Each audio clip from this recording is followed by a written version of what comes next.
Dear one, this video is about recognition, about noticing that it is ignorance that veils the truth.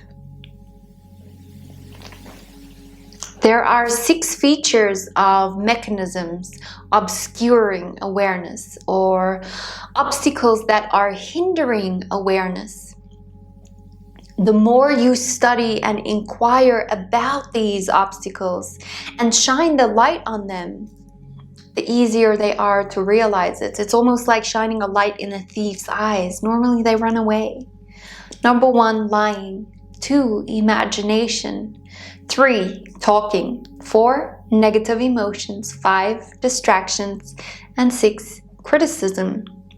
All of these happen mechanically and unconsciously. So, which are all the specific ways in which you go unconscious? I don't like to use this term, but you know what I mean. What are all the ways that you distract yourself?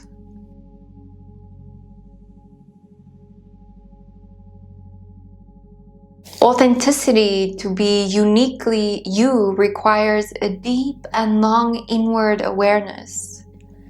And also the willingness to know that it is the difference that is the glue connecting us all. Your uniqueness, the small desire or want based on external dissatisfaction with the way that things are, is not enough motivation to follow in this pursuit. Natural evolution to authenticity is not really about what one will gain, but more so what one will have to give up for this. For the infinite, everything finite has to be lost, and not many are willing to give it up. Are you? At the same time, the value of what is left and what then feels like what you gain from awareness is worth magnitude more than not investing and not being willing to invest the energy in this work of awareness.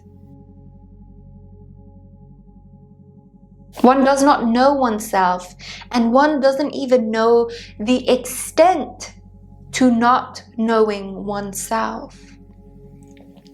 Just like a complicated rocket ship needs years and years of study and investigation, trial and error before optimal operation, so does one's body.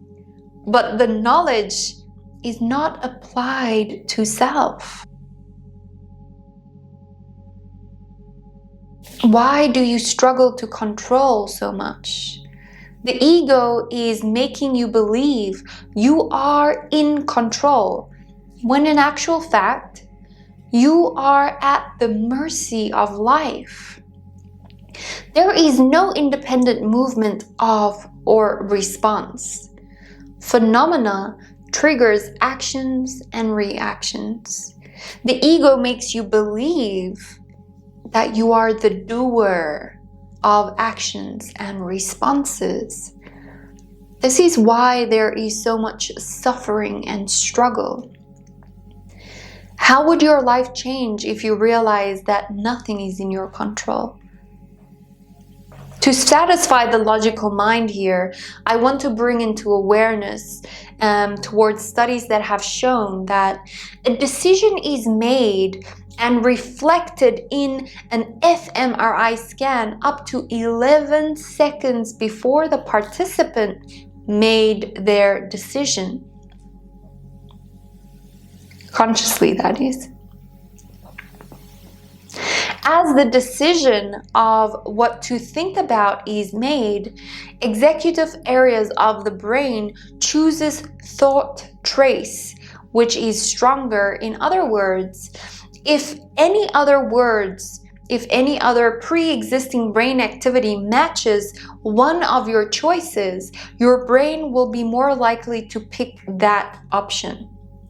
as it gets boosted by the pre-existing brain activity in that specific place.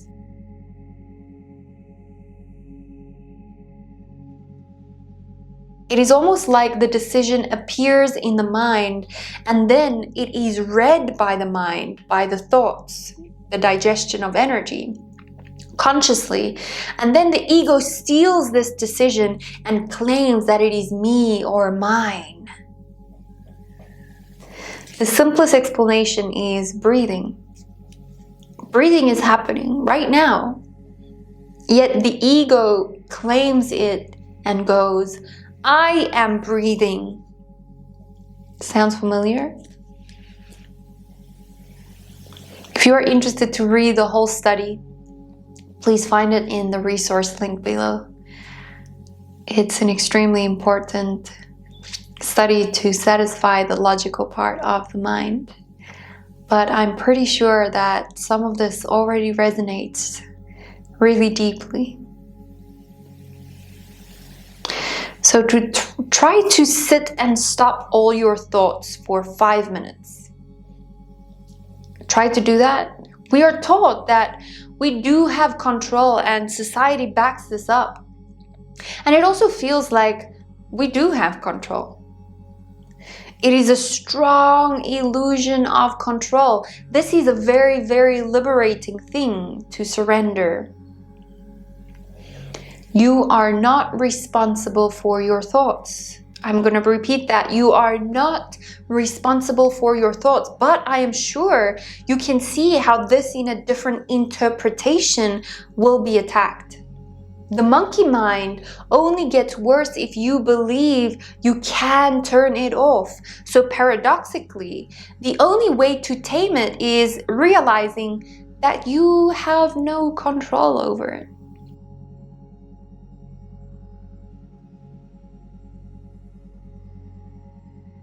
Self-verification to me is like conducting a working understanding manual of yourself instead of blindly believing what someone else tells you, which ultimately leads to success in life, helping others, optimizing operations, and taking care of the needs of this being on all levels.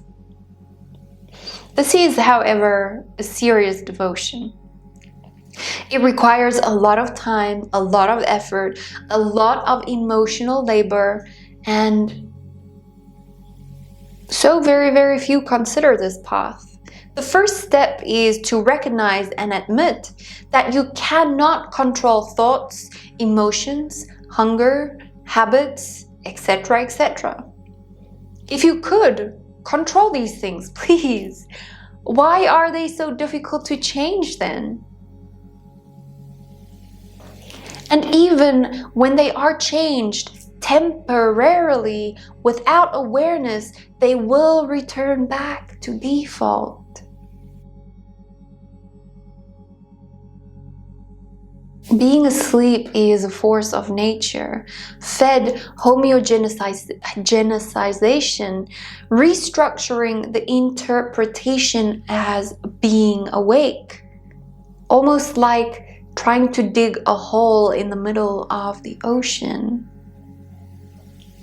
Doing self-observation is tricky because you have different buddhis, meaning different likes, dislikes, judgments, discrimination in the mind.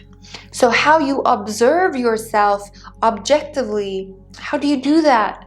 It's like asking me to be the judge of my own murder trial. No one can observe you for you. And yet, we have to start considering denial. Because if we don't, how is it included?